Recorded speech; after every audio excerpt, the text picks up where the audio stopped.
కథల సమయంకు స్వాగతం. నేను మీ రమ్య. హలో అండి. ఈరోజు మనం మంగు కృష్ణకుమారి గారు రాసిన చిమ్మిలి బొమ్మ అనే జానపద కథను విందాం. పూర్వం సింహపురం అనే రాజ్యానికి సింహపాలుడు మహారాజు. వేదవతి అతని పట్టప్రాణి. వారికి సంతానం లేదు. సింహపురం కొన్ని ముఖ్యమైన విషయాల్లో చాలా క్రమశిక్షణ పాటించే నగరం.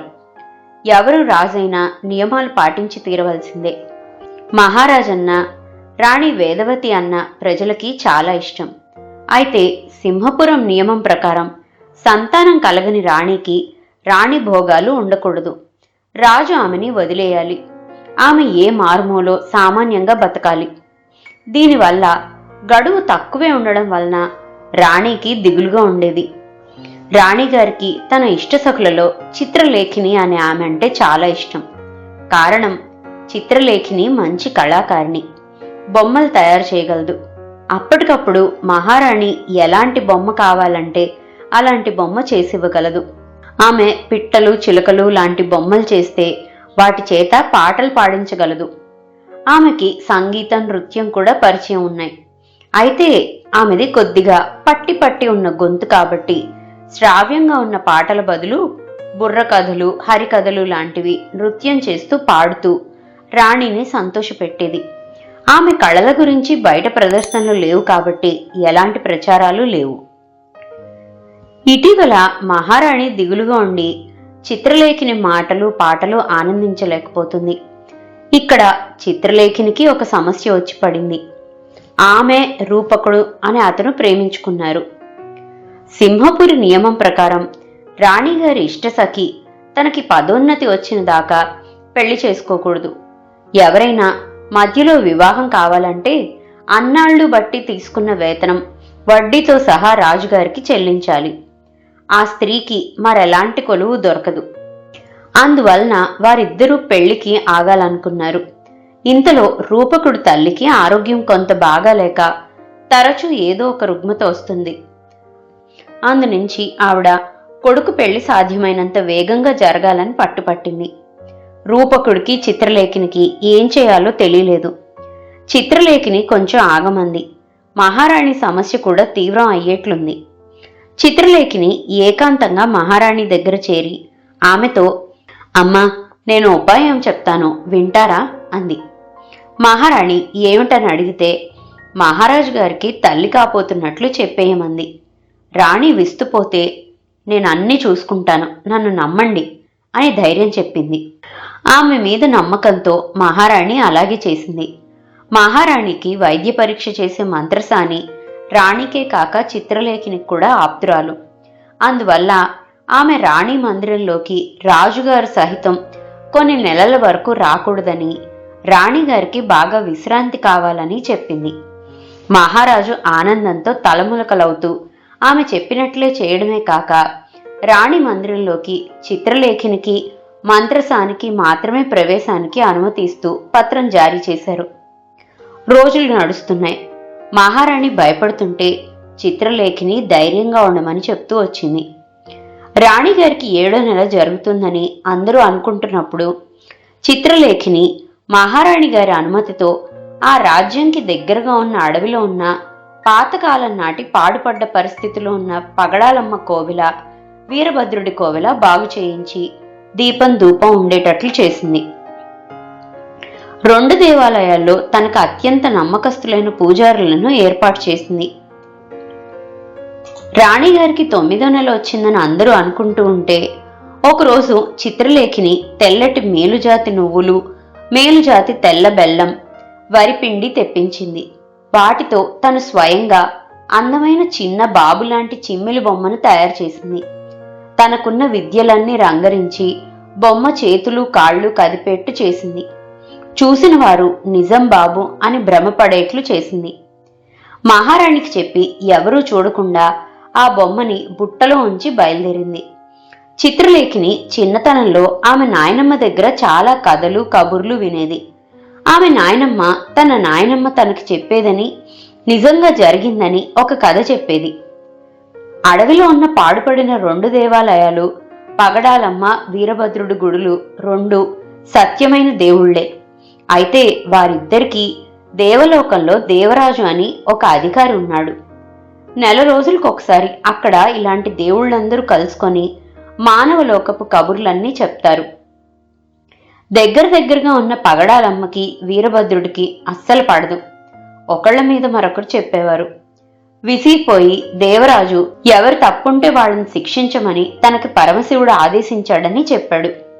ఇద్దరిలో శక్తులు ఎక్కువే ఉన్నా పగడాలమ్మ అమాయకురాలు, భయస్తురాలు. భక్తులని నమ్మి వాళ్ల కోరికలు తీర్చేసేది. ఆమెకి చిమ్మిలి అత్యంత ప్రీతికరం. ఆమె ద్వారా వరాలు పొందిన వారు ఉండేవారు. రాను రాను కోవెలలు పాడుపడ్డాయి. ఇవి ఒకప్పుడు ఇలా ఉండేవని చెప్పినా ప్రజలు నమ్మటం మానేశారు. పగడాలమ్మ శక్తులు ఇంకా ఉన్నాయి. అవి పోయేవి కావు. ఎందుకంటే ఆమె భక్తులతో చాలా సరళంగా ఉంటుంది. ఈ కథ చిత్రలేఖిని బాగా నమ్మింది. కాలక్రమంలో నాయనమ్మ గతించినా జ్ఞాపక శక్తి ఉన్న చిత్రలేఖిని ఏవీ మర్చిపోలేదు. రాత్రివేళ చిత్రలేఖిని పల్లె యువతిలా వేషం మార్చి తన సరంజామాతో బయలుదేరింది. పగడాలమ్మ గుడి దగ్గరికి వెళ్ళింది. చిత్రలేఖిని ఆదేశం ప్రకారం గుడి తలుపులు తాళాలు వేయరు.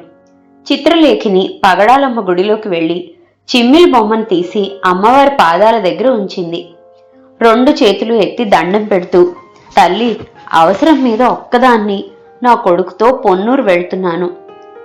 అత్యవసరంగా కాలకృత్యానికి ఏటి దగ్గరికి పోయి రావాలి. పిల్లాడికి అక్కడ రక్షణ లేదు. నీకు నా కొడుకును అప్పచెప్పి వెళ్తున్నా. జాగ్రత్తగా చూడమ్మా, ఇప్పుడే వస్తా అని బయటకు వెళ్ళింది.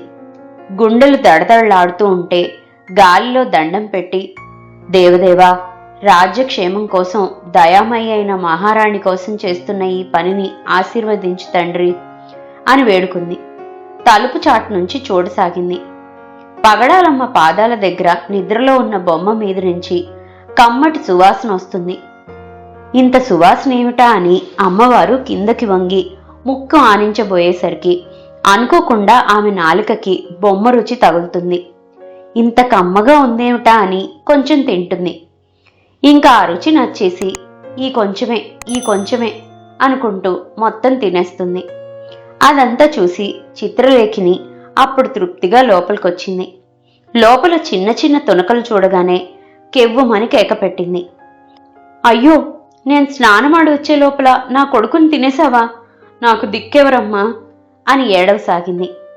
పగడాలమ్మ జాలిగా, అమ్మాయి, ఏడవకు, నీకు మంచి కొడుకు పుట్టేలా ఆశీర్వదిస్తాగా అంది. చిత్రలేఖిని మరింత బిగ్గరగా ఏడుస్తూ, అయ్యో, నాకేం రాత, పిల్లాడు లేకుండా ఇంటికెలా పోను అంది. హరికథలు చెప్పిన గట్టి నోరుతో ఈమె అడవంతా వినిపించేలా ఏడుస్తూ ఉంటే పగడాలమ్మకి దడ మొదలైంది. అయ్యో, నా నెత్తిరాత, నేను పోయి వీరభద్రుల వారికే చెప్పుకుంటా, ఆయనే నాకు న్యాయం చేయగలరు అంటూ అరుస్తూ ఉంటే పగడాలమ్మ చేయి చాపి, వద్దమ్మా, నీకు న్యాయం నేను చేయగలను, నీకేం కావాలో చెప్పు అన్నది. మహారాజు జాతకంతో వీరాది వీరుడు అవ్వాల్సిన కొడుకు నాకు పోయాడు. అంత మంచి జాతకుడైన కొడుకుని నాకు ఇయ్యి అని చిత్రలేఖిని అంటుంటే పగడాలమ్మ చక్కటి అందమైన మగబిడ్డని సృష్టించి ఇచ్చి, ఈ బిడ్డది చక్రవర్తి జాతకం, మంచి ధర్మాత్ముడు, వీరుడు అవుతాడు. వీడిని తీసుకొని నువ్వు వెంటనే అడవి వదిలి పారిపో అంది. చిత్రలేఖిని దండం పెట్టి, తల్లి, ఇంకో కోరిక. నేను మందిరంలోకి ప్రవేశించి ఏడు బాబు అన్నదాకా బాబు ఏడవకుండా దీవించు అంది. పగడాలమ్మ అలాగే అంటూ దీవించింది. చిత్రలేఖిని సంతోషంతో బాబుని తీసుకుని వెళ్లి మహారాణికి ఇచ్చి జరిగింది చెప్పి మంత్రసానికి కబురు పెట్టి ఆమె రాగానే, అప్పుడు బాబు, ఇంకేడు నాయనా అంది. పిల్లాడు కేరమంటూ ఏడుపు మొదలెట్టాడు. రాజమందిరం ఉలిక్కి పడింది. రాజుగారికి చిత్రలేఖిని స్వయంగా రాణిగారికి మగబిడ్డ పుట్టినట్లు చెప్పింది. రాజుగారు అపరిమిత ఆనందంతో వచ్చి బాబును చూసి మురిసిపోయారు.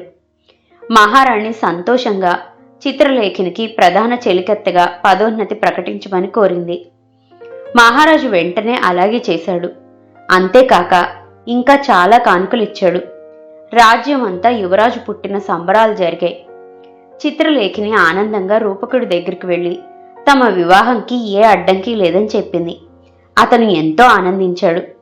నెల తర్వాత జరిగిన రూపకుడు చిత్రలేఖిని కళ్యాణానికి మహారాజు వేదవతీదేవి, యువరాజు విక్రమదేవుడితో సహా వచ్చి దంపతులను ఆశీర్వదించి ఎన్నో కానుకలిచ్చారు. ఇదండి మంగు కృష్ణకుమారి గారు రాసిన చిమ్మిలి బొమ్మ కథ. మరో మంచి కథతో మళ్ళీ కలుసుకుందాం. అంతవరకు సెలవు. ఈ కథ కనుక మీకు నచ్చినట్లయితే లైక్ చేయండి, షేర్ చేయండి. అండ్ మరిన్ని ఇంట్రెస్టింగ్ కథల కోసం ప్లీజ్ సబ్స్క్రైబ్ టు మీ కథల సమయం. Thank you.